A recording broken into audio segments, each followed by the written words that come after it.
من الشاهدين والشاكرين والحمد لله رب العالمين. رب اشرح لي صدري ويسر لي امري واحلل عقدة من لساني يفقهوا قولي.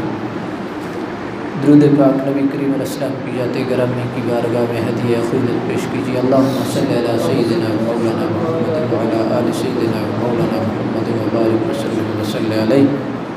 اللہم صلی علی سیدنا مولانا محمد وعلی آل سیدنا مولانا محمد وبارک وسلم وصلی علیہ. جو آپ پیچھے بالکل دور دور بیٹھے ہیں تھوڑی گزارش ہے کہ وہ قریب قریب آ جائیں. جو پیچھے آپ بیٹھے ہیں محفل کے، اللہم صلی علی سیدنا مولانا محمد وعلی آل سیدنا مولانا محمد وبارک وسلم وصلی علیہ. 2-3 آیات کا ترجمہ اور 1-2 احادیث کا ترجمہ آپ کی گوش گزار کروں گا فضائل قرآن کے حوالے سے، اور اس کے بعد میں احباب سے گزارش کروں گا کہ جو بھی حافظ صاحبان کی انشاءاللہ العزیز جو مجھ سے ہو سکے گا حافظ صاحبان کی خدمت وہ میں ان کی خدمت میں پیش کروں گا. اللہ تعالیٰ نے قرآن مجید فرقان حمید میں ارشاد فرمایا، یا ایھا الناس قد جاءتکم موعظۃ من ربکم وشفاء لما فی الصدور وہدی ورحمۃ للمؤمنین. لوگوں تمہارے پاس ایک موعظہ، ایک نصیحت آئی ہے. قد جاءتکم موعظۃ من ربکم، تمہارے رب کی جانب سے، وشفاء لما فی الصدور، اور وہ جو سینوں کی بیماریاں ہیں ان کے لیے وہ شفا ہے. موعظہ ہے، نصیحت ہے، اور جو روحانی مسائل ہیں ان کا حل ہے. شفاء لما فی الصدور، جو اندر کے مسائل ہیں ان کا حل ہے. وہدن، ہدایت ہے. رحمتن، رحمت ہے. للمؤمنین، مومنوں کے لیے. برادران اسلام، اگر آپ غور کریں تو یہ قرآن مجید فرقان حمید جب ذہن اور ضمیر پہ اثر کرتا ہے، یہ موعظہ یہ جب یہ ذہن اور ضمیر کے اندر اترتا ہے اور اتر کر کے پھر دل کا علاج کرتا ہے، پھر ذہن کا اور ضمیر کا علاج کرتا ہے، پھر دل کا جو علاج کرتا ہے، اس کو قرآن نے کہا ہے شفاء لما فی الصدور. موعظہ، نصیحت اللہ کی جانب سے یہ دل میں اتری اور اس نے دل کے اندر سے حقد کو، کینے کو، بغض کو، حسد کو اور جو بیماریاں روحانی ان کو اس نے ان کا علاج کیا، اور پھر مومن کو ہدایت دی، مومن کو رہنمائی دی، مومن کو رب کا راستہ بتایا. اس نے رب کا، اس قرآن نے راستہ بھی بتایا ہے اور مومن کو رب سے بھی ملایا ہے. اپنا اپنا ذوق ہے اور اپنی اپنی، دوسرے لفظوں میں یہ کہہ لیں کہ اپنی اپنی بساط ہے اور اپنی اپنی کیپیسٹی ہے. کوئی راستے پہ چلا اور کسی کو اس نے رب سے براہ راست ملا دیا، راستے پہ چل کے جاتا وہ بھی ادھر ہی ہے. لیکن کوئی ایسا ہوتا ہے کہ آن میں یہاں عرش سے اس رب کی ذات کے ساتھ جا کر کے ملاقات کرتا ہے اور اپنے رب سے اپنے راز اور نیاز کی بات کرتا ہے. اگر آپ کبھی غور کریں تو آپ اپنی نماز کے اندر ہی آپ دیکھیں، آپ کھڑے فرش پہ ہیں لیکن اس فرش کے کلام کے اوپر جو آپ نے کلام پڑھا ہے، اس فرش کے اوپر کھڑے ہو کر کے اس نے آپ کو اپنے رب سے ملا دیا ہے اور آپ اپنے رب سے مناجات کر رہے ہیں. گویا کہ آپ اپنے رب کے حضور کھڑے ہیں، آپ اپنے رب کے حضور پیش ہیں اور یہ دعا کر رہے ہیں. پہلے آپ نے تعریف کی ہے الحمدللہ رب العالمین، یہ قرآن ہے، الرحمن الرحیم مالک یوم الدین ایاک نعبد و ایاک نستعین. پھر اب آپ رب کی بارگاہ میں حاضر ہو کر کے آپ اپنی ہدایت کی دعا کر رہے ہیں. اہدنا الصراط المستقیم، الہی تو سیدھی راہ دکھا.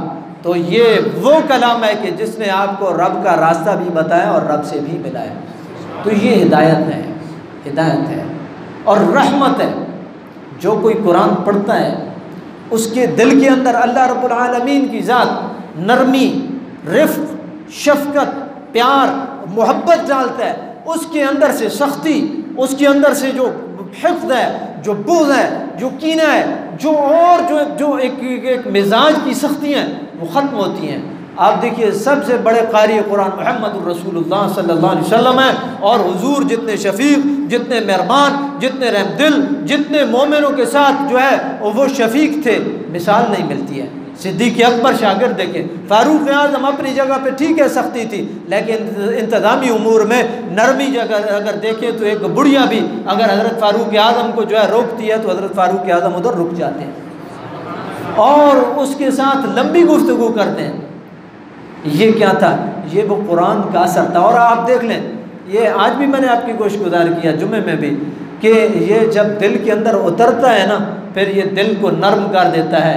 یہ طٰہٰ ما انزلنا علیک القرآن لتشقیٰ، یہ جو ہے یہ حضرت فاروق اعظم نے جب سنا نا اپنی بہن سے تو اللہ رب العالمین نے آپ کے دل کو نرم کر دیا، آپ کے دل کو نرم کر دیا، اور اللہ رب العالمین نے آپ کو دولت ایمانی سے نوازا ہے۔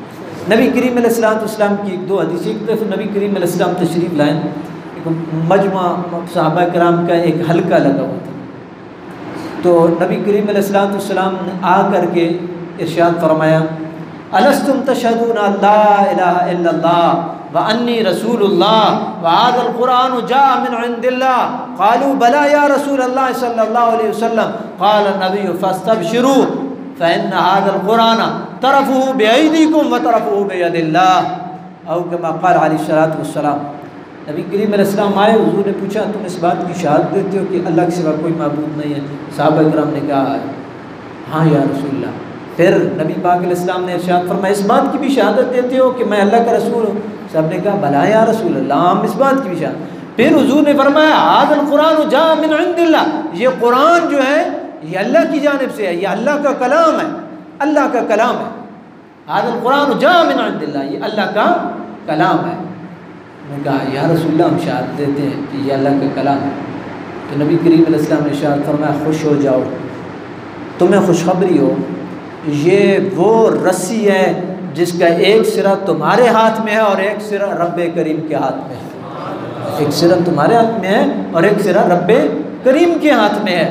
اب آپ دیکھیں وہ کتنا مضبوط سہارا ہے، وہ مالک الملک جس نے ہر دکھ میں، ہر پریشانی میں، ہر غم میں آپ کے اوپر مہربانی کی ہے، اپنا فضل کیا، اپنی رحمتیں نچھاور کی ہیں، اس نے مجھے اور آپ کو اس قرآن کے ذریعے سے سہارا بھی دے رکھا ہے۔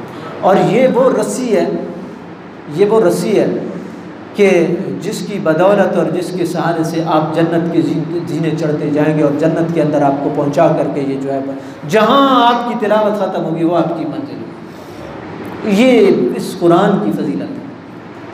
ایک اور حدیث پاک میں آتا ہے، نبی کریم علیہ السلام حضور نے ارشاد فرمایا، مجتمع قوم فی بیت من بیوت اللہ تعالی یتلون کتاب اللہ ویتدارسونہ الا نزلت علیہم السکینہ وغشیتہم الرحمہ وحفتہم الملائکہ وذکرہم اللہ فی من عندہ، او کما قال علیہ الصلوۃ والسلام۔ حضور نے ارشاد فرمایا، کوئی بھی قوم نہ جب اللہ گھر میں بیٹھتی ہے اور وہ اللہ کی کتاب کی تلاوت کرتے ہیں، یتلون کتاب اللہ، یتلون کتاب اللہ، اللہ کی کتاب کی تلاوت کرتے ہیں، یتدارسونہ، سمجھنے سمجھانے کی کوشش کرتے ہیں ایک دوسرے کے ساتھ، جس طرح ہوتا ہے نا مکالمہ، مباحثہ، تکرار، یہ کیا ہے، یہ کیسے پڑھا جائے گا، یہ مسئلہ کیسے ہے، یہ مسئلہ، یہ ہے یتدارسونہ، سیکھنا سکھانا، یتدارسونہ۔ تو پھر اللہ پاک کے پیارے حبیب نے ارشاد فرمایا، نزلت علیہم السکینہ، اللہ ان پہ سکون نازل کرتا ہے۔ اللہ کی ذات اپنی رحمت، اللہ کی رحمت ان کو ڈھانپ لیتی ہے، فرشتے ان پہ سایہ کرتے ہیں، اور رب کی ذات اپنے فرشتوں میں ان بندوں کا تذکرہ کرتی ہے۔ کن کا؟ جو اللہ کے گھر میں اس قرآن کو سیکھنے اور سکھانے کے لیے بیٹھے ہوئے ہوتے ہیں۔ یہ وہ بابرکت کتاب ہے، یہ وہ عظیم کتاب ہے۔ اور اگر آپ دیکھیں نا اس حدیث کو دیکھیں، یتلون کتاب اللہ ویتدارسونہ، ان دو الفاظ کو دیکھیں، اور نبی کریم علیہ السلام جو ہے آپ کے ورد کو اور وظیفے کو دیکھیں تو حضور کا ورد اور وظیفہ کیا تھا؟ لقد من اللہ علی المؤمنین اذ بعث فیہم رسولا من انفسہم یتلو علیہم آیاتہ ویزکیہم ویعلمہم الکتاب والحکمہ، 4 وظیفے، یتلو علیہم تلاوت، یزکیہم تزکیہ نفس، تزکیہ نفس، یعلمہم الکتاب، کتاب کی تعلیم، والحکمہ، فراست، دانائی۔ یہ نبی کریم علیہ الصلوۃ والسلام کا پہلا وظیفہ کیا تھا؟ یتلون کتاب اللہ، یتلون کتاب اللہ، کتاب الہی کی تلاوت۔ اور یہ وہ تلاوت ہے، یہ جہاں پہ آپ کریں گے، مسجد میں کریں گے تو یہ تو ماحول ہی نور علی نور ہے۔ آپ اپنے گھر میں کریں گے تو وہ جو مسائل جن کا آپ رونا رو رہے ہیں، جن کی وجہ سے آپ پریشان ہیں، آپ یقین کریں جب میرا رب کہہ رہا ہے کہ اس قرآن کی برکت سے اللہ سکینہ نازل کرتا ہے، اللہ رحمت نازل کرتا ہے، اللہ برکت نازل کرتا ہے، فرشتوں کا سایہ نصیب ہوتا ہے، تو یہ جہاں بھی آپ تلاوت کریں گے اللہ رب العالمین کی ذات آپ کو سکون نازل آپ کے اوپر کرے گی، آپ کو سکون نصیب فرمائے گی، آپ کو اپنی رحمتیں وہ عطا کرے گی۔ یہ نہیں ہو سکتا ہے کہ آپ رب کے کلام کو کھولیں پڑھیں اور آپ کو سکون نصیب نہ ہو، آپ کو رحمت میسر نہ آئے، یہ نہیں ہو سکتا ہے۔ یہ اللہ رب العالمین کے حبیب نے ہمیں بڑا واضح پیغام دیا ہے۔ اب یہ منحصر ہمارے اوپر ہے کہ ہم کس حد تک ہم اس قرآن مجید کی تلاوت کرتے ہیں۔ آپ دیکھیں نا، لوگ بالخصوص خواتین بھی ہیں، موجود ہیں، میں ایک گزارش کروں گا، ہر آدمی وہ پریشان ہے، بعض دفعہ مالی معاملات آتے ہیں، بعض دفعہ خاندانی معاملات آتے ہیں، بعض دفعہ کئی اور مسائل انسان کی زندگی ہے، یہ بڑی کٹھن ہے۔ اگر آپ انبیاء کی زندگی کو دیکھیں نا، حضرت یوسف علیہ السلام، یار کیا کچھ مشکلات نہیں آئی، کیا کچھ مشکلات نہیں آئی، کدھر بھائیوں کے ساتھ گئے، کدھر کنویں میں پھینکے گئے، کدھر بکے، پھر کدھر جو ہے جیل خانے میں گئے، پھر کدھر جو ہے وہ الزام لگے، پھر کیا کچھ نہیں ہوا، لیکن اللہ رب العالمین نے اپنی مہربانی شامل حال رکھی۔ جس ضمن میں نے بات کی، مسائل آتے ہیں، مشکلات آتی ہیں، لیکن اللہ کے جو در ہے اس کو نہیں چھوڑنا ہے، اور اللہ کی جو کتاب ہے اس کو نہیں چھوڑنا ہے۔ آپ یقین کریں کہ آپ کے تمام مسائل کا حل اس کتاب کے اندر ہے۔ لوگ بہت سارے وسوسوں کا تشویش میں مبتلا ہوتے ہیں، یہ ہو گیا، وہ ہو گیا، ذرا سا مسئلہ آیا تو ہمارے اوپر تعویذ ہو گیا، ہمارے اوپر جادو ہو گیا، ہمارے اوپر ٹونا ہو گیا۔ یہ کبھی کسی نے یہ زحمت نہیں کی کہ وہ ورد اور وظیفہ جو میرے پیارے مصطفیٰ کا تھا وہی ورد اور وظیفہ میں کر لوں، اللہ کی ذات نجات دے دے گی۔ وہ ورد اور وظیفہ کیا تھا؟ یہی کلام الہی ہے، یہی قرآن پاک ہے، یہی سورہ بقرہ ہے جس کے بارے میں میرے پاک نبی نے ارشاد فرمایا، سنو میرے امتیو، وہ گھر جس گھر میں سورہ بقرہ کی تلاوت کی جائے اس سے شیطان بھاگ جاتا ہے، اس گھر سے شیطان بھاگ جاتا ہے۔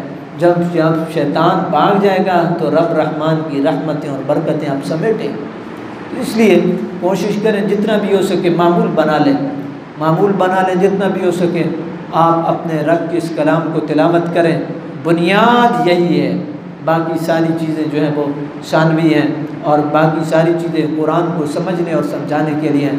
اللہ رب العالمین کی بارگاہ میں یہ دعا ہے، میرا رب ہم سب کا حامی اور ناصر ہو، اور اللہ رب العالمین کی ذات ہمیں یہ جو آپ نے سنا ہے، قاری صاحبان نے سنایا ہے، اللہ رب العالمین کی ذات ان کی عمروں میں برکت نصیب فرمائے۔